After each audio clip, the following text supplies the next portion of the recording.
Hello बच्चों। तो आज हमारा ये पहला चैप्टर क्लास 9th का जो कि है मैटर इन आवर सराउंडिंग्स। हम इसका फर्स्ट टॉपिक कल कवर कर चुके थे। इसका फर्स्ट टॉपिक हम चैप्टर का कवर कर चुके हैं, that is physical nature of the matter. हमने डिस्कस किया था कि मैटर आखिर होता क्या है, ठीक है, और इसका फिजिकल नेचर क्या है, ठीक है। उसके लिए हमने 2 एक्टिविटीज़ भी देखी थी, ठीक है, जिससे हमें पता चला था कि एक्चुअली मैटर जो है वो पार्टिकल्स से ही बने हैं और वो पार्टिकल साइज़ में कितने ज़्यादा स्मॉल हैं। आज हम इसका नेक्स्ट टॉपिक स्टार्ट करने वाले हैं, that is characteristics of particles of matter. तो अब हम ये तो जान चुके हैं कि मैटर जो है वो पार्टिकल्स से बने हैं, राइट। अब हम पढ़ेंगे कि उस पार्टिकल्स के कैरेक्टरिस्टिक्स क्या हैं जिनसे वो मैटर जो है वो बने हैं, ठीक है। Okay, so let's start. ये रहा हमारा characteristics of particles of matter. First characteristic, that is, particles of matter have space between them. When we make tea, coffee, etc., particles of one type of matter gets into the spaces between particles of the other. This shows that there is enough space between particles of matter. ये हम पिछली class में भी हमने activity perform करके देख चुके थे। कैसे, ये देखो, मैंने आपको पिछली क्लास में भी बताया था कि किस तरह जब हम वाटर में शुगर मिक्स करते हैं, ठीक है, तो वाटर और शुगर कैसे आपस में एकदम घुल जाते हैं, ठीक है, कि हमें पता ही नहीं चलता है कि उसमें वाटर में कुछ मिला हुआ है, ठीक है। तो हमने ये कंक्लूजन निकाला था कि particles of salt gets into the space between the particles of water. Sugar या सॉल्ट आप कुछ भी मिक्स करो, मतलब उसके जो पार्टिकल्स हैं, पार्टिकल्स ऑफ सॉल्ट या शुगर, वो कंप्लीटली मिक्स हो जाते हैं पार्टिकल्स ऑफ वाटर के साथ। तो आखिर वो मिक्स कैसे हो जाते हैं, ठीक, मिक्स कैसे हो जाते हैं, इसका मतलब है कि उन दोनों के पार्टिकल्स में वो दोनों भी मैटर ही हैं, शुगर या सॉल्ट भी मैटर ही है और वाटर भी मैटर ही है। मैंने आपको बताया था कि एवरीथिंग इज अ मैटर, ठीक है। तो अगर दोनों के पार्टिकल्स जो है वो आपस में घुल रहे हैं, तो इसका मतलब उन दोनों के पार्टिकल्स में काफी ज्यादा इनफ स्पेस है कि वो दोनों आपस में मिक्स हो पा रहे हैं, राइट। तो फर्स्ट कैरेक्टरिस्टिक तो प्रूवन है कि particles of matter have space between them.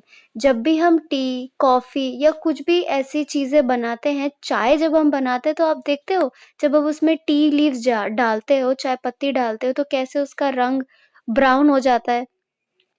पानी के साथ दूध जो है वो मिक्स हो जाता है, चीनी मिक्स हो जाती है। तो ऐसा कैसे हो सकता है? जब तक चीजों में स्पेस नहीं होगा, मतलब particles have space between them, right. So first characteristic is proven, ठीक है। Second characteristic, particles of matter are continuously moving. Continuously moving मतलब हमेशा मूव करते रहते हैं। जो मैटर के जो पार्टिकल्स है, जिन पार्टिकल्स से वो मैटर बने हैं, वो हमेशा मूव करते रहते हैं, okay. Particles of matter are continuously moving, that is, they possess kinetic energy. अगर कोई चीज मूव कर रही है, इसका मतलब उसमें काइनेटिक एनर्जी है। तो अगर मैटर के पार्टिकल्स मूव कर रहे हैं, तो उसमें भी काइनेटिक एनर्जी हुई। As the temperature rises, particles move faster. So we can say that with increase in temperature, the kinetic energy of particles also increases.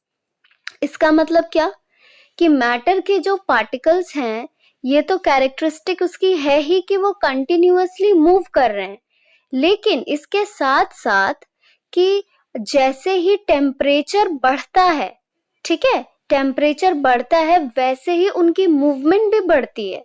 उनकी मूवमेंट भी फास्ट हो जाती है, मतलब उनकी काइनेटिक एनर्जी भी बढ़ जाती होगी, right.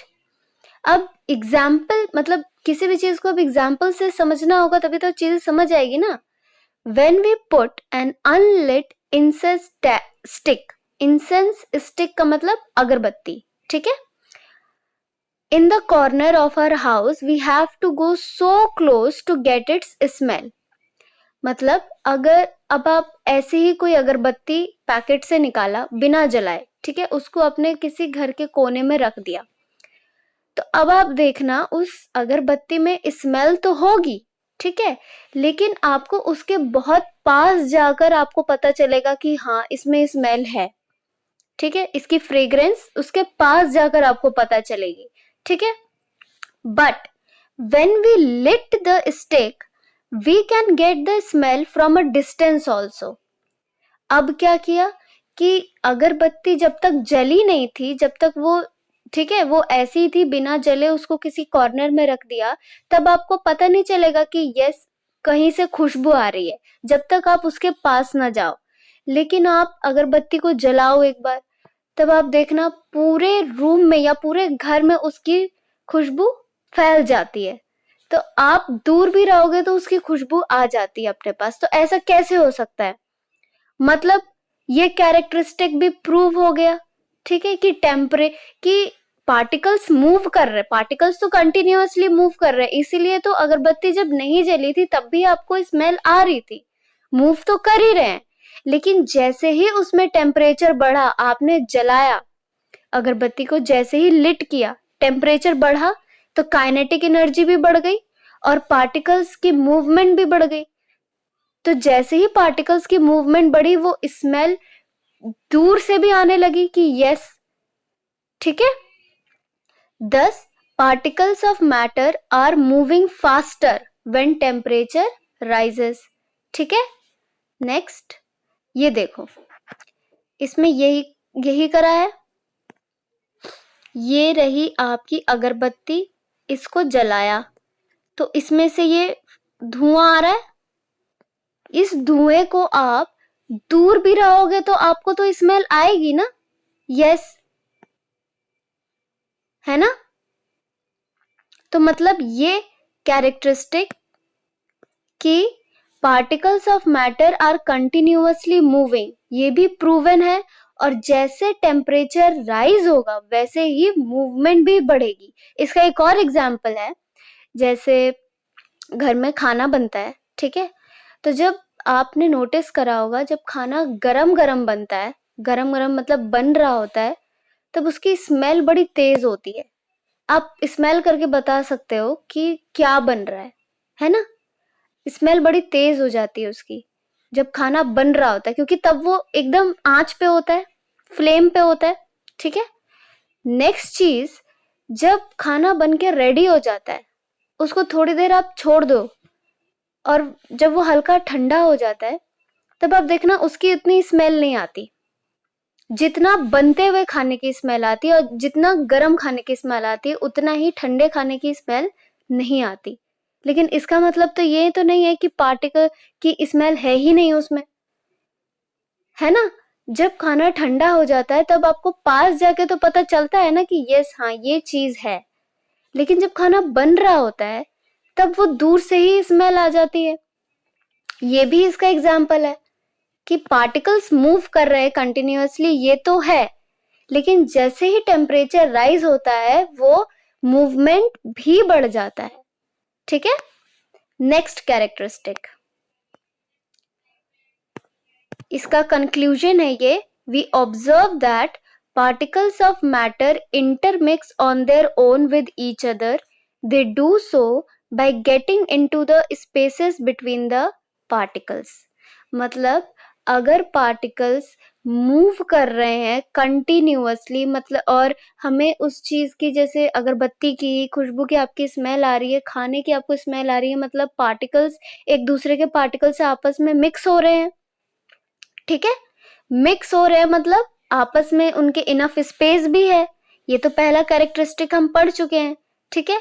This intermixing of particles of two different types on their own is called diffusion. मतलब दो तरीके के पार्टिकल्स,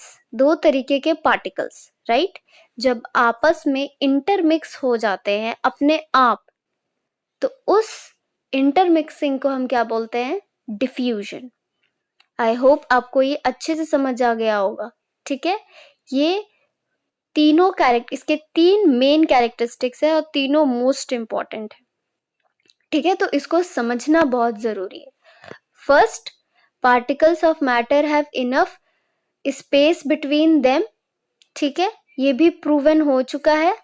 मिक्स करने वाली आप एक्टिविटी में देख चुके हो कि वाटर में जब सॉल्ट या शुगर मिक्स होता है तो कैसे वो आपस में घुल जाते हैं। And this one, particles of matter are continuously moving. ठीक है, थर्ड इसका कैरेक्टरिस्टिक है, particles of matter attract each other. Attract का मतलब एक दूसरे को अपनी तरफ खींचते हैं पार्टिकल्स जो हैं। कैसे, देखते हैं। Particles of matter have force acting between them. This force keeps the particles together. The strength of this force of attraction varies from one kind of matter to another. इसका सिंपल सा मतलब ये है कि जो पार्टिकल्स हैं matter के, उनमें फोर्स होता है जो एक दूसरे को अपनी तरफ जोड़ के रखता है। ठीक है, और वो पार्टिकल्स